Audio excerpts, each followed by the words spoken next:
Right now, Durk's world has been turned upside down. Just when he thought he'd left the streets behind, his past came crashing back harder than ever. With federal charges piling up, locked down in one of the roughest jails in the country, and old beef still haunting him, Durk's in the fight of his life. In this video, we're going deep on what's really going down with Lil Durk behind bars. Stick around, because some of these details just might leave you speechless.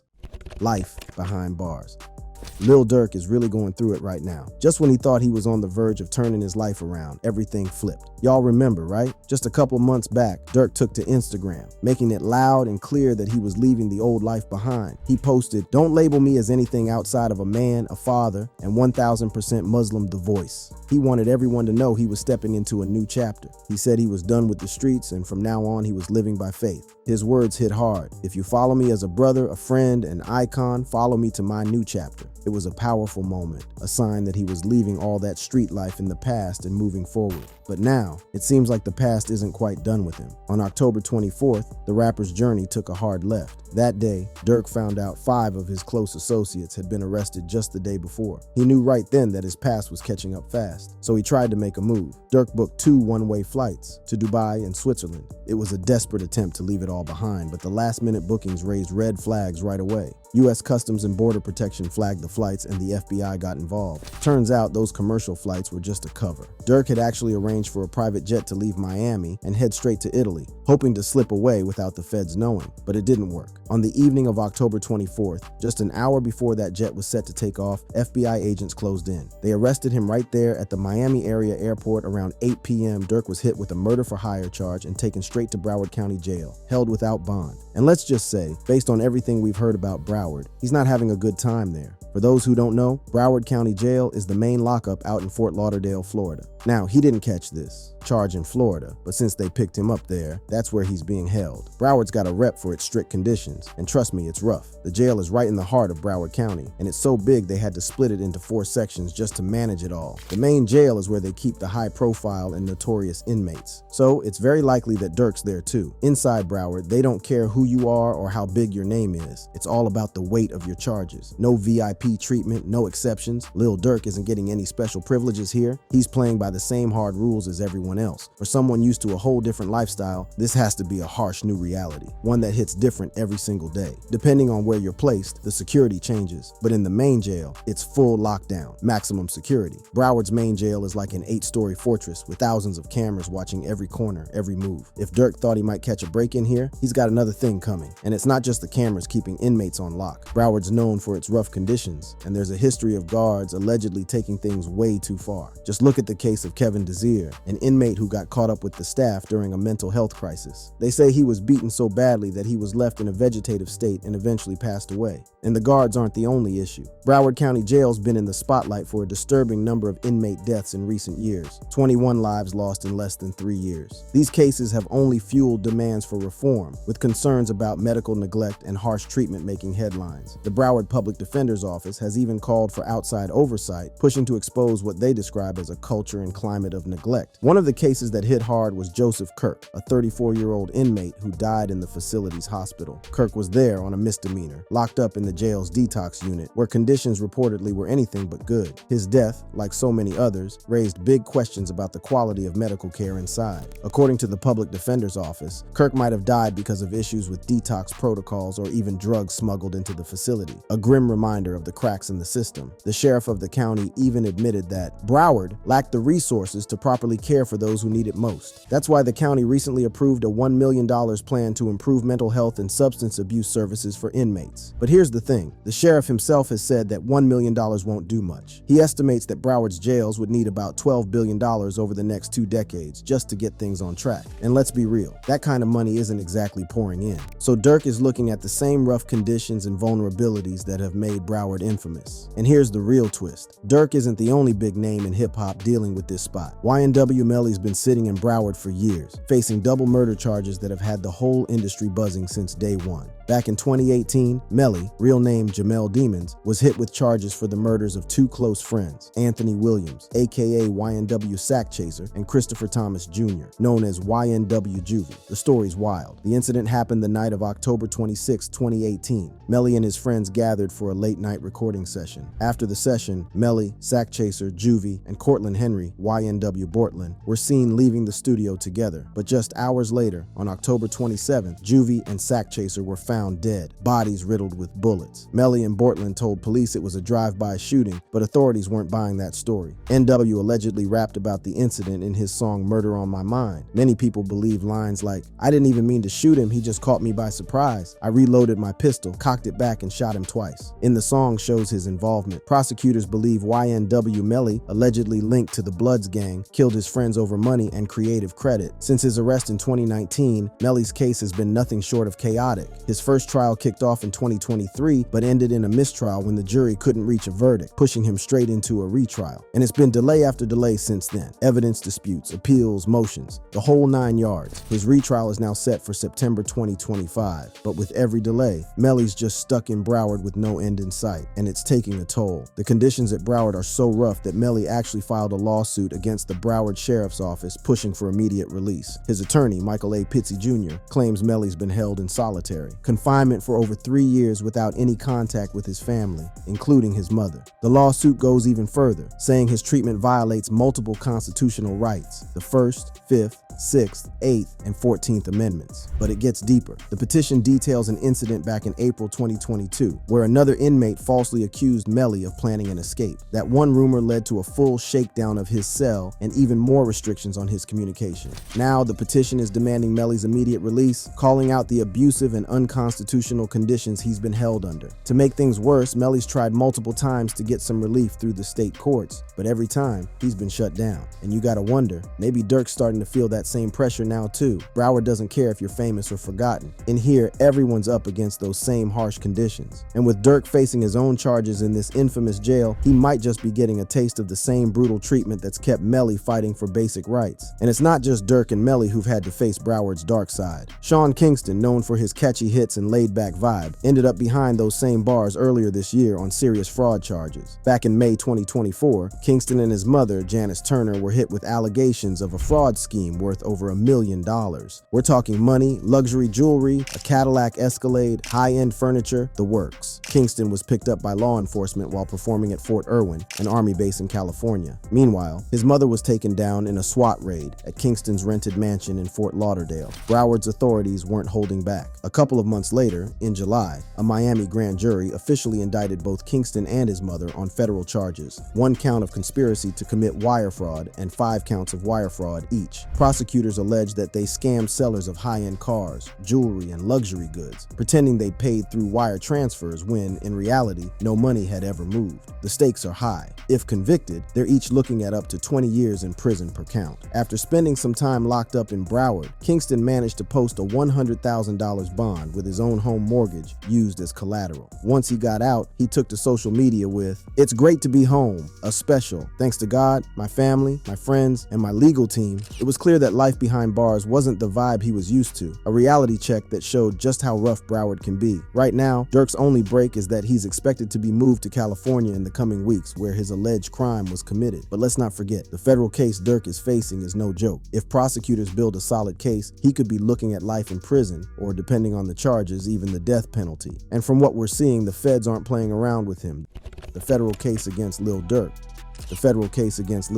is as serious as it gets. Prosecutors claim he orchestrated an entire plan with his OTF crew, aiming to take out his rival, rapper Quando Rondo. Now, for those who don't know, let me break down OTF for you. OTF, or Only the Family, is more than just a hip-hop crew. It's Durk's family first movement that he started back in 2010. It all kicked off with a tight group of friends who grew up together in Chicago's intense drill music scene, where loyalty is everything. OTF was all about having each other's backs. Durk built it on shared dreams and survival survival in the streets. Over the years, OTF has built a serious rep, not only because of their music, but also because of ties to the Black Disciples, a well-known Chicago street gang with roots stretching back to the 1960s. The Black Disciples are deep in the city's drill culture, and their influence runs from the streets to the music. This connection added layers to OTF's image, showing the world a crew built on street credibility, unity, and loyalty. According to prosecutors, Durk took this loyalty and used it to his advantage to settle the score. But on the night when OTF set out to take down Rondo, it all went sideways. Rondo was supposed to be the target, but things didn't go as planned. Instead of hitting him, the bullets found his 24-year-old cousin, Saviaya Robinson, known in the streets as Lil Durk. Here's the full story prosecutors are laying out. On August 18th, 2021, Durk allegedly got word that Quando Rondo was in town, posted up at a Los Angeles hotel. That same day, Durk started putting things in motion, calling on 5 of his crew to handle the job: DeAndre Wilson, Kayvon London Grant, Asa Houston, Keith Jones, and David Lindsay. Later that day, DeAndre, Keith, David, Asa, and a 5th unnamed suspect flew out from Chicago to San Diego. From there, they drove up to Los Angeles, with all travel funded by none other than Lil Durk himself. But the feds didn't just rely on travel records, they dug deeper. Prosecutors claim they pulled info straight from Durk's iCloud, where he had told his crew to avoid booking anything under his name. Despite the warning, they still went ahead and booked the flights using a credit card linked to Lil Durk and OTF. This digital trail gave the feds what they needed to connect Durk to every part of the plan. Once they landed in LA, the crew linked up with Kayvon Grant, another high-ranking OTF member who flew in on a private jet. Grant, it seems, had everything ready and waiting. According to court records, he arranged hotel rooms, bought 4 ski masks, and got 2 luxury sedans, perfect for keeping a low profile. He didn't stop there. Grant allegedly handed over firearms, including one converted into a fully automatic machine gun, to Jones, Lindsay, and a 3rd unnamed associate. The next day, Durk's crew got to work, tracking Quando's every move. Quando was in town with his cousin, Lil Durk, hitting up events, making rounds, and building his name in the music game. But as he and Lil Durk cruised through LA in that black Cadillac Escalade, they had no clue a white car was shadowing them, moving through the city streets right behind. Durk's crew stayed close, tailing Quando and Lil Durk as they made stops all over Los Angeles. First, they hit up a dispensary, then swung by a West Hollywood clothing store, and finally pulled into a gas station across from the Beverly Center. Surveillance images, which later appeared in the indictments, reportedly show Grant's rented BMW following Rondo's Cadillac at each stop, close enough to keep tabs, but not close enough to tip them off. Eventually, Quando's car pulled into a gas station to fill up, and by then, everything was set. Asa parked their rented car behind the station, positioning Jones, Lindsay, and the unnamed accomplice in the perfect spot, ready for what was about to unfold. They moved fast, jumping out of the car, guns drawn, and opened fire. Shots rang out, hitting Lil Durk, who was standing outside the Escalade. Rondo somehow made it out untouched, narrowly escaping what prosecutors are calling a calculated execution. The aftermath, captured on camera, shows Quando's heart-wrenching reaction as police pulled his dead friend from the car.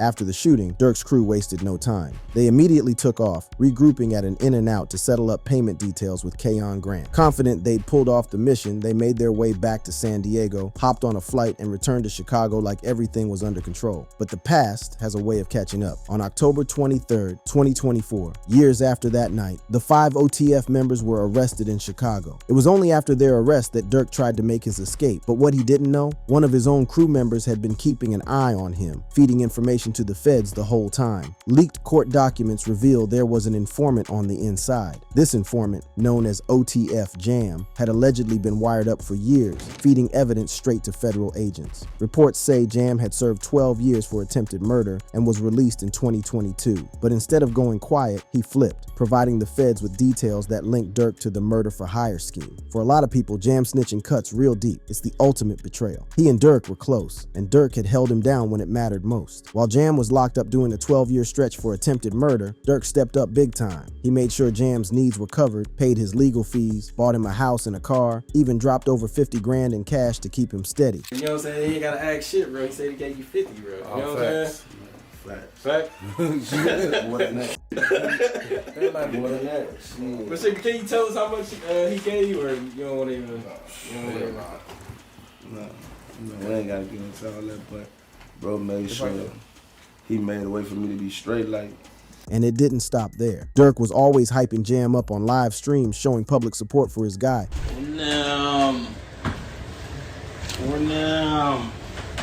Hey, tell count this much. Tell them what's going on, Jam. Hey, you know what's so crazy though?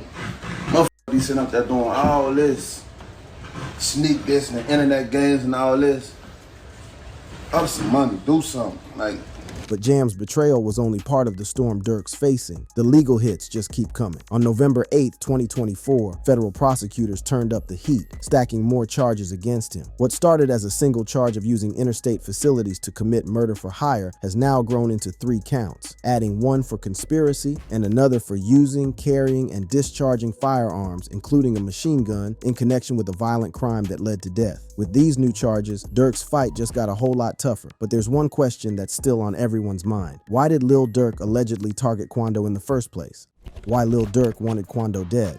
According to prosecutors, it all ties back to Durk's close friend King Von. For those who don't know, Durk and King Von went way back. Their bond was built in the heart of Chicago's streets. Durk grew up in Englewood on the south side, an area known for its high crime and gang activity. Life wasn't easy. His father was locked up when he was just a baby, and he faced struggles most wouldn't survive. King Von came up in the infamous O Block, one of Chicago's toughest neighborhoods, marked by violence and constant loss. Like Durk, Von knew what it meant to lose friends to the streets and to have run-ins with the law. That's what connected them at first: shared struggles, mutual respect, and the recognition of each other's resilience. Durk, already a major figure in Chicago's rap scene, recognized Von's raw talent and potential. He took Von under his wing, helping him find his footing in the music world. But their bond ran way deeper than just music. It was built on loyalty and survival. In a world where trust was hard to come by, they had each other's backs through thick and thin. Durk even referred to Von as his twin, hinting at a brotherhood that went beyond blood. He got a whole story behind him. You know what I'm saying?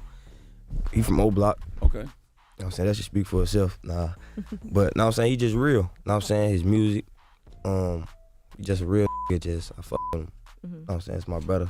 Twin. Then in 2020, tragedy struck when King Von lost his life in a shooting that left Durk shattered. Allegedly, Durk placed the blame squarely on Quando. The events leading to Von's death reportedly stemmed from a feud between Von and NBA Youngboy, a beef that eventually drew in Quando, sparking a deadly chain of events. The initial sparks of tension between Youngboy and Von can be traced back to a live stream. Many believe it all started when Von went live and boldly called Youngboy out, questioning if he was really about that life or just acting the part. To Von, Youngboy's tough lyrics felt more like a show than reality, and he didn't hold back on letting people know exactly how he felt. Young boy talking about on this song, bro. What? You talking crazy on this man. You got cap in your rap. It didn't take long for Youngboy to catch wind of Von's comments, and he wasn't too happy. Then to make things worse, a picture of Von holding hands with Youngboy's ex, Johnny and Michelle, popped up online. Youngboy wasn't about to let that slide. Tired of Von's antics, he took to Instagram to clap back, posting a photo with the caption, "I'm gonna make sure my son f your daughter since you trolling, bitch." Since Von does have a daughter, it was pretty clear who Youngboy was talking about. But Youngboy didn't stop there. He took it a step further, dropping a track with Asian Doll, Von's ex, turning the beef up to a whole new level. That's when Quando, Youngboy's loyal right hand, stepped into the picture, taking the feud even further. This wasn't anything new for Quando. He'd been riding for Youngboy for a while. Back in 2020, when Youngboy was caught up in a clash with Kodak Black, Kodak accused him of working with the police after a stabbing incident at his crib. Quando didn't hesitate to jump in, showing where his loyalty was. He even went on Instagram Live, burning Sniper Gang merch, Kodak's label, just to send a message. Chill out, man. Man, we NBA, man. The tension kept building until it finally exploded on November 4th, 2020, the night King Von lost his life. That night, Von and his crew pulled up to the Monaco Hookah Lounge in Atlanta. But just as they were about to step inside, one of Von's friends spotted Quando Rondo sitting in a car just a few feet away. Von didn't hesitate. He made his way straight toward Quando, not thinking twice about whether Quando was solo or had backup nearby. Within seconds, Von and Quando were face to face. Von didn't waste time on words. He threw the first punch, and in an instant, chaos broke loose. What Von didn't realize was that the white vehicle parked beside Quando held his crew inside, watching closely. Just seconds into the fight, a gunshot rang out from a few feet away. The shooter, later identified as Lil Tim, emerged from behind the car and fired multiple rounds. Von was hit 3 or 4 times, while his manager also took a bullet to the leg. Von died a few hours later. Ever since that night, a lot of people believe Durk's been holding on to one thing: revenge on Quando. In fact, court documents reveal that OTF Jam told investigators that after Von's death, Durk allegedly used Kodak color-coded language to put a bounty on Quando Rondo, calling out to anyone willing to handle the job. Some say this wasn't Durk's first attempt. Word on the street is he may have tried to get at Quando even before the 2021 incident. One of those attempts allegedly went down on May 3rd, 2021. On that night, just after a performance at the Vibe Event Center in Waycross, Georgia, Quando Rondo and his entourage stopped by a convenience store in nearby Blackshear. Around 3:20 a.m., while they were parked in the lot, gunfire erupted from across the highway. Quando made it out unharmed, but one of his crew wasn't so lucky, taking a bullet to the hand and needing treatment at a nearby hospital. By the time police showed up, Quando was already gone from the scene. Although the shooters were never ID'd, many speculated that Durk had a hand in it. Soon after, alleged DMs surfaced, supposedly, showing Quando reaching out to Durk to settle things. But Quando quickly shut it down on Instagram, saying the screenshots were fake. Don't believe no internet shit. I ain't DMing nobody. Now with the weight of these charges, it's hard to see a quick way out. Sure, if Young Thug can make it out of his own crazy case, maybe there's still hope for Durk. But let's be real, it's looking rough. He might be in for a long, hard stretch, facing those tough conditions for a lot longer than anyone expected. Thank you for watching. If you enjoyed watching this video, click on one of the boxes playing on your screen to watch more similar content.